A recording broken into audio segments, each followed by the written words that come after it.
up and sit down.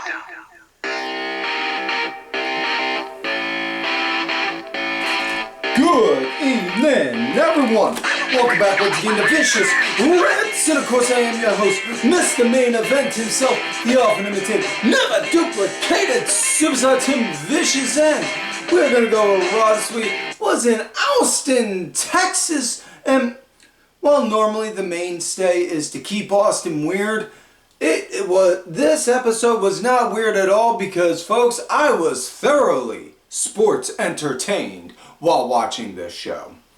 Now, before we get into Raw, two things we got to go over first. First and foremost, as a reminder, we are a WWE Shop affiliate. So what that means is, if you're watching this on the Main Event Network's YouTube page, click the QR code that is, just scan the QR code that is provided. If you're watching this on my personal YouTube page or listening to this on Spotify, open up the description tab, click on the link that is provided. Now, what any of those three will do for you, it will take you to WWE Shop, and well, I know you're thinking, well, what's the difference between doing that or just typing it in myself? Well, the difference is, if you click on those links or scan that QR code, it'll take you there. You make your purchase for whatever item that you want, whatever your heart desires. We in turn receive a small nominal commission in return for said purchase for helping bring you to the site. So folks, I always say all the time, and this is the honest to goodness gospel truth, we are doing everything we can to make this show better for you. So if you're already planning on getting a WWE product off of their website, why not help us so that way we can in turn make this better for you in the long haul. So with that said, now also the second thing we do need to address, we got to switch gears and talk about last week via the SmackDown Rewind and the big highlights from last week's SmackDown. It started out with Cody coming out. Excuse me, good God, I'm sorry. It started out with Cody coming out, addressing the crowd. So, what do you want to talk about? And then just as he's about to go and talk, next thing you know, Solo's music hits. Solo, I don't care what you want to talk about. We're going to talk about what I want to. Cody then, okay. So, we're not going to talk about on how you couldn't get the job done at WrestleMania. Or on how because you had to have your guys go and run interference, got Jacob Fatu hurt. Side note, nothing has been officially confirmed yet if Jacob Fatu is legitimately hurt or if it's just work. Or if it's just a work still. So far, according to all the rumors and gossip, but take rumors with a grain of salt, it's a work.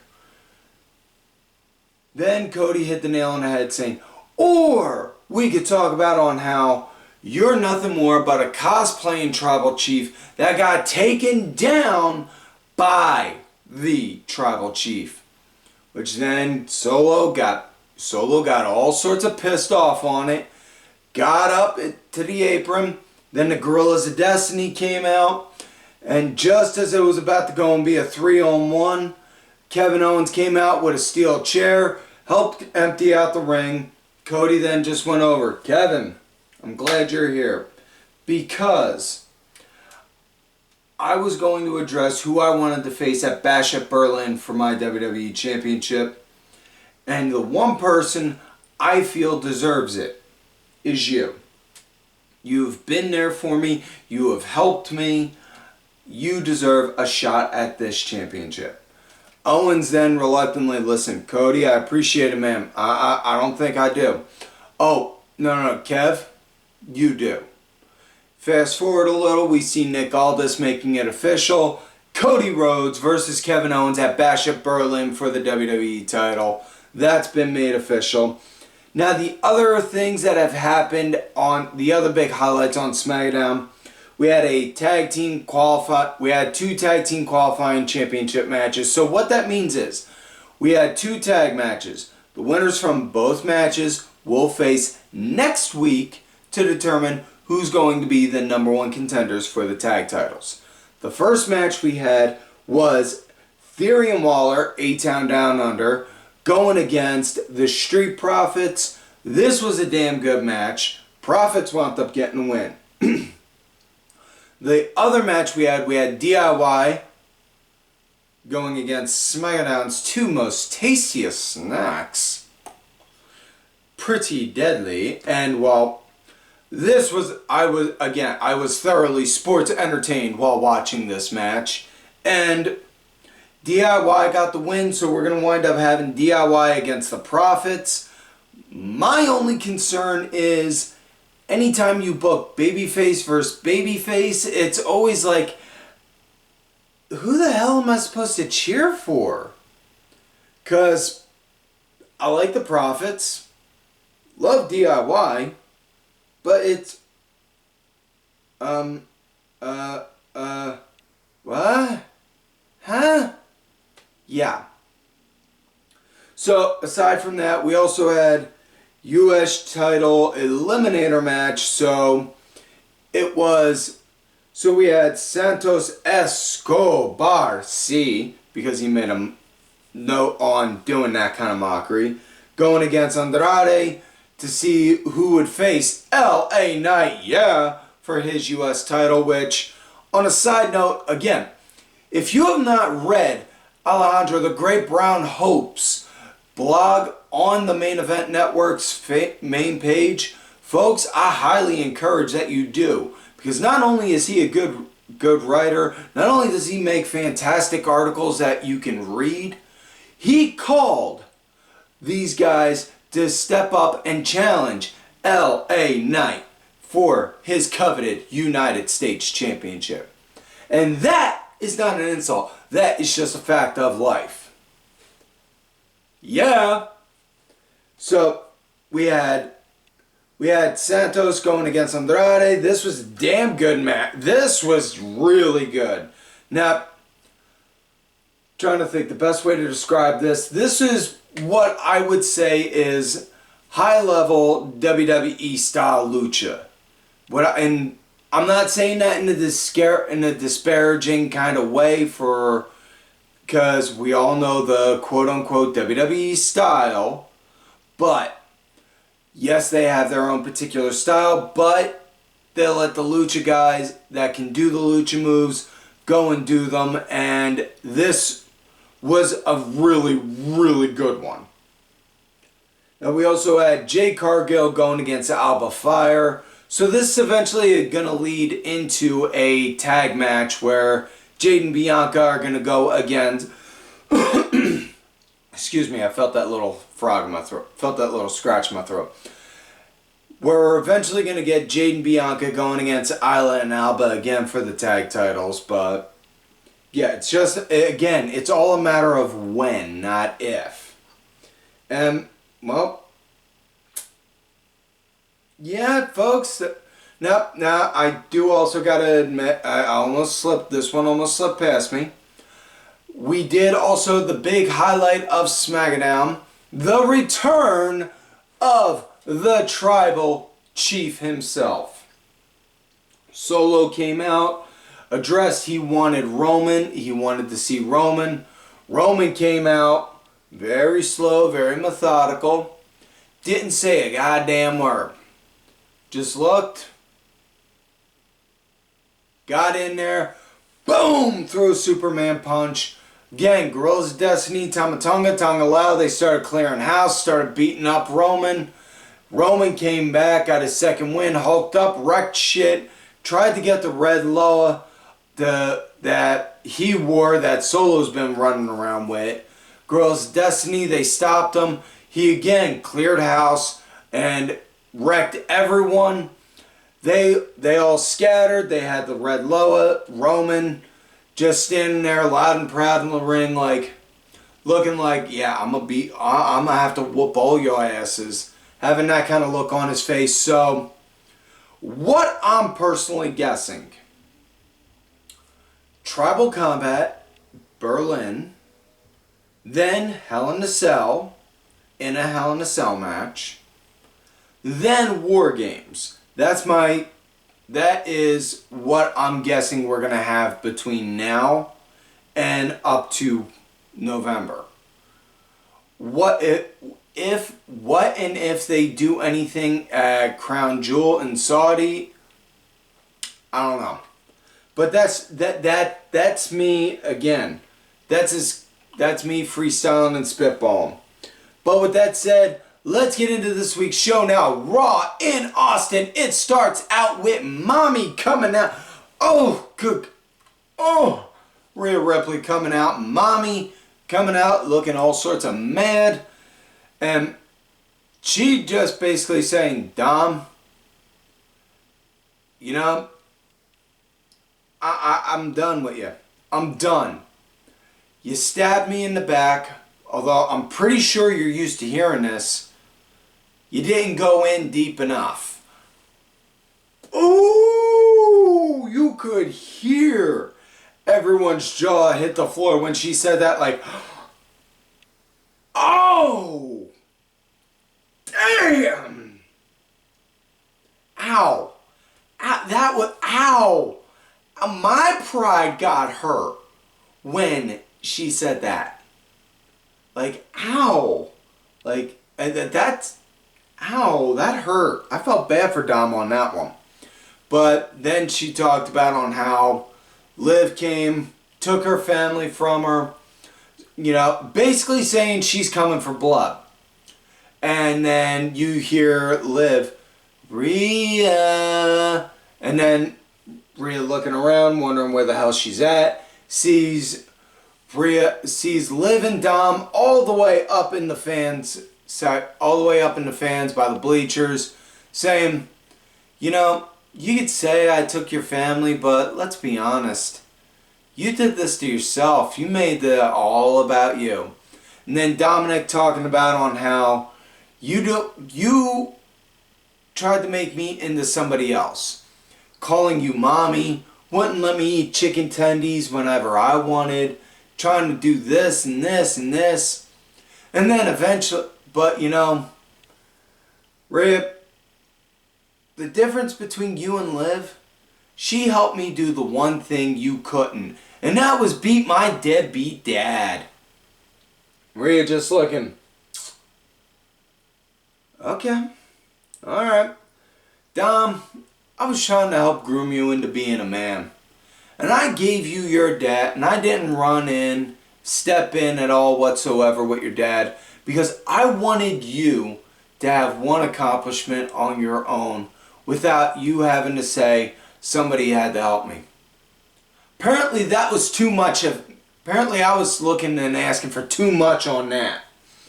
But you know what? You don't have to worry, because I'm not doing this alone. And then you just see Priest creep out the shadows behind them. And then Dom and Liv turn around like, ah! And then big brawl, they brouhaha. Priest starts throwing shots at Dom. Eventually drags him down. And then drags Dom and Liv. They get down to the ring. They start fighting. Rhea's got Liv. And then just as excuse me, just as easy for me to say, Priest is gonna go and take out Dom. Rest of the Judgment Day come out. They go and clear out House. They go and try to clear out Priest.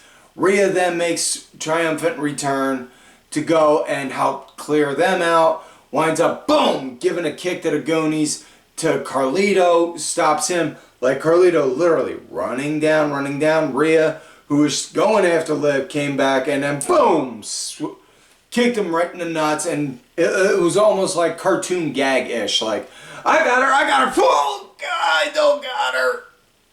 Like that. Then she winds up eventually taking them out. They beat the piss out of JD. And then next thing you know, just as the Terror Twins hug and embrace, You see Dom then just go and look like, goes, jumps off, and as they're hugging, Priest, boom, grabs him by the throat and goes, nah, this is all you. Gives him the Rhea. Rhea's going to set him up for a riptide. Liv pulls him out the way.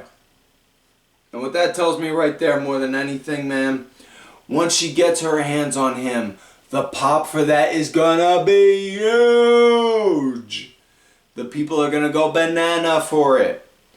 Now, later on in the show, they did make it official at Bash at Berlin. We're gonna get a mixed tag match where it's gonna be Priest and Rhea going against Liv and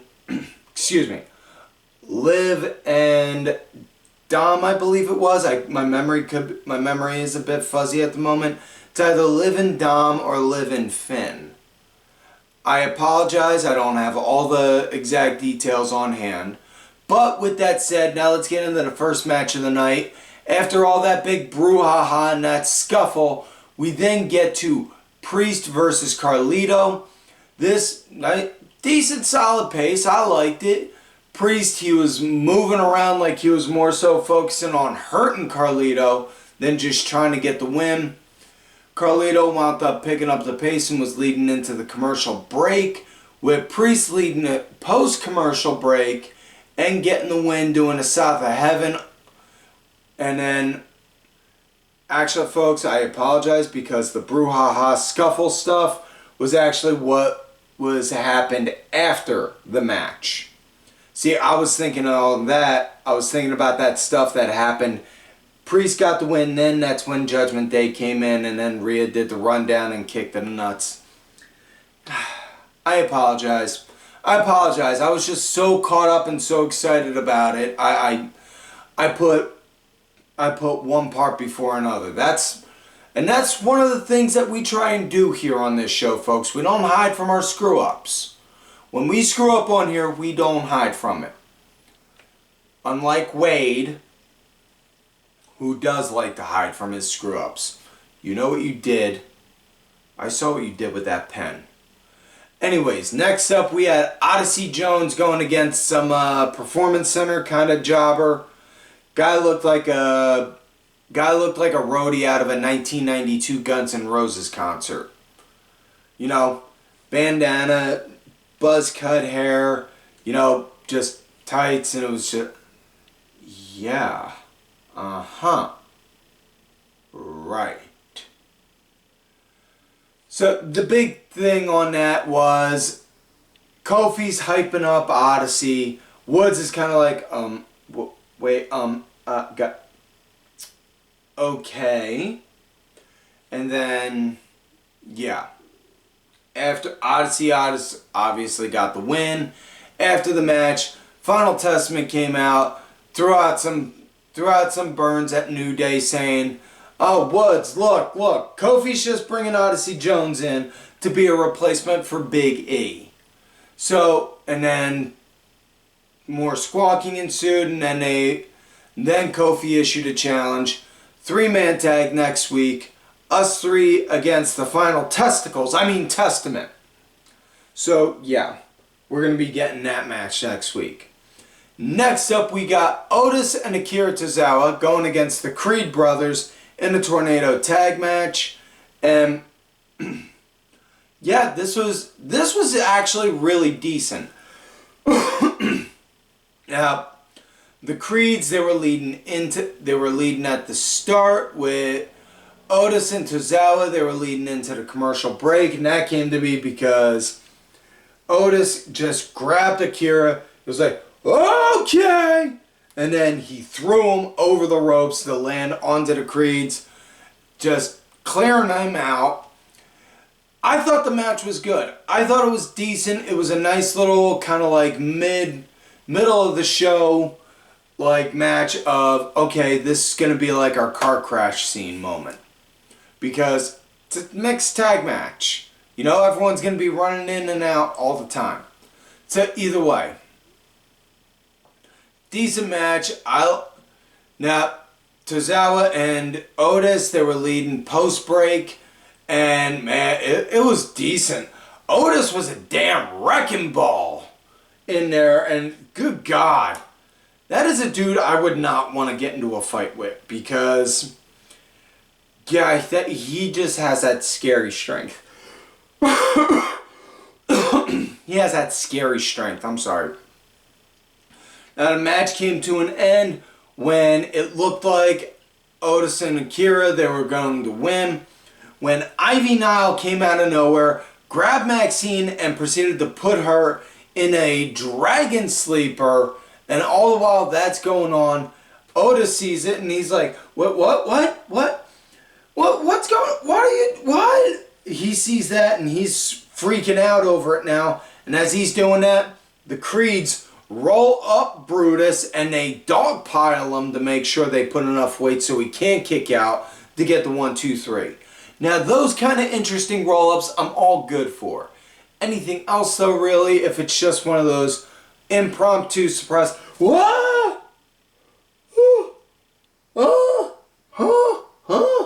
Kind of surprise roll-ups, no. Next up, we got women's tag action. Io Sky and Kairi Sane. Whew. Lordy, need some heart pills. Going up against Shayna Baszler and Zoey Stark. And them Shayna, Zoey, and Sonya. They do have an official name now for their stable. I unfortunately do not remember it. But either way, it was a good match. Io and Kairi, they were leading at the start with Shayna and Zoey leading into the break. With post-break, Io literally getting a hot tag in about 5 seconds after they come back from commercial break. Wrecking house, clearing names, kicking ass, taking names. And match ended in a DQ though when Isla Dawn and Alba Fire wound up coming in and attacking everyone. All because at one point, Isla and Alba wound up getting hit by accident when they were outside spectating. Excuse me. Next up, we got The Miz going against Big Bronson Reed, and this came to be because we saw a backstage segment where Miz sitting there looking miserable, gloomy, like, what the hell, man? R-Truth coming along. You alright, dog? Is it because you didn't have a match at SummerSlam when you were in your hometown? Well, it's okay. You know what, though? Because I talked to Adam Pearce for you. And I got you a match. I got you a match again with Bron. For the Intercontinental? Yeah, look right here. And you see on the TV, it shows Miz. Truth, that's not Bron Brekker. That's Big Bronson Reed. Oh. Ain't he the dude that killed Seth Rollins last week? Yes! And then you see Randy Orton. Hey, you guys alright? No, he just got me. Truth just put me in a match against Bronson Reed. Ain't he the guy that killed Seth last week? Yes! That's what I'm saying. Miz, you forget who you are? You're a multi-time champion. You're a Grand Slam champion. You won. You main evented WrestleMania and won beating John Cena. You can do this, man. I can do this. You can do this. Yeah. And then Truth looking over at Randy after he giving him that pep talk. Can he do that? Can he really do this? I don't know. And then they just go off. So now we get to the match. Miz trying to play to the speed because, not saying Miz is a speed fighter, but relatively speaking, he moves faster than Reed, but no avail. Reed was just powering him. Miz got his fair share of licks in, but you know, you hear me use this analogy all the time, but it was like seeing a 12-year-old fighting Mike Tyson. And I'm saying Mike Tyson in general. It could have been in his prime or where he's at now in life. And even at this stage in his life, I still wouldn't want to fuck with Mike Tyson. But either way, Reed got the win doing the tsunami. God, I'm sorry. Reed got the win doing the tsunami. And then after that, proceeded to go and do multiple tsunamis on the Miz. And then onto R-Truth, which Bronson Reed, you have crossed a fucking line right there, because R-Truth is a goddamn national treasure, and under no circumstances do you never put R-Truth in the line of danger. That is an unforgivable act, good sir. Now with that said, let's get into the main event of the night. We got Sami Zayn going against Bron Brekker in a 2 out of 3 falls match for the coveted Intercontinental Championship. And this nice start with Sami leading into the commercial break. Post break, you see Sami getting the first pin with a haluva kick out of nowhere. After that, though, Bron, he just goes straight up. He's straight up pissed on Sami. Picks him up, runs over into the timekeeper's corner, and chucks him. Like literally on his shoulder, full running speed, and then chucks him just like he was throwing a dart up against the wall. Like, whoom. Not even a lawn dart, but just a regular dart, like up against a dartboard, and just like, ah. Yeah. Then they go to commercial break. We come back from break. Bron is just, yeah, it was like a murder. Bron wound up scoring the second fall. Sami, he fought tooth and nail. He fought with everything he got. It just unfortunately was not enough. This was hands down, I would say this was match of the night on Raw. But unfortunately it was not enough for Sami. Bron wound up getting the second fall after hitting a spear where Sami was jumping off the top rope to go and do a crossbody. Sami was in mid-air.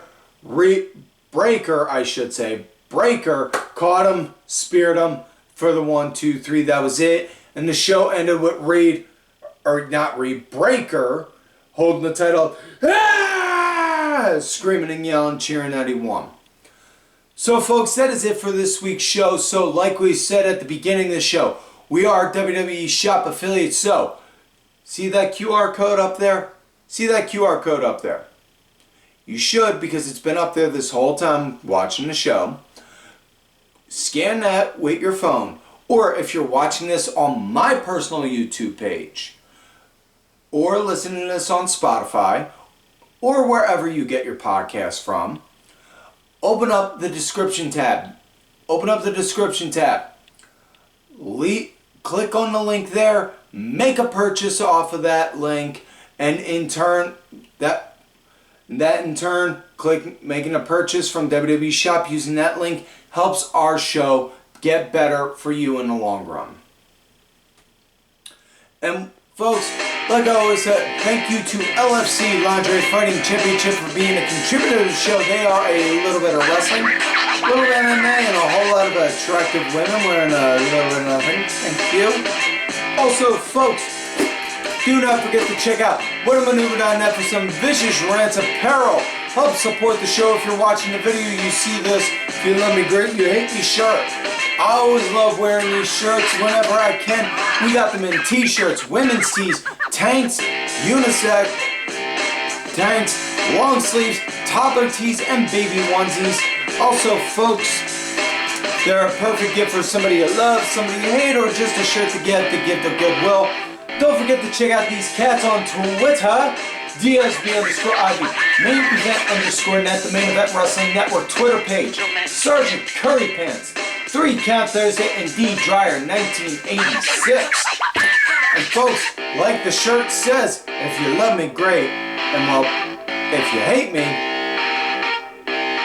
shut up and sit down. Fuck you.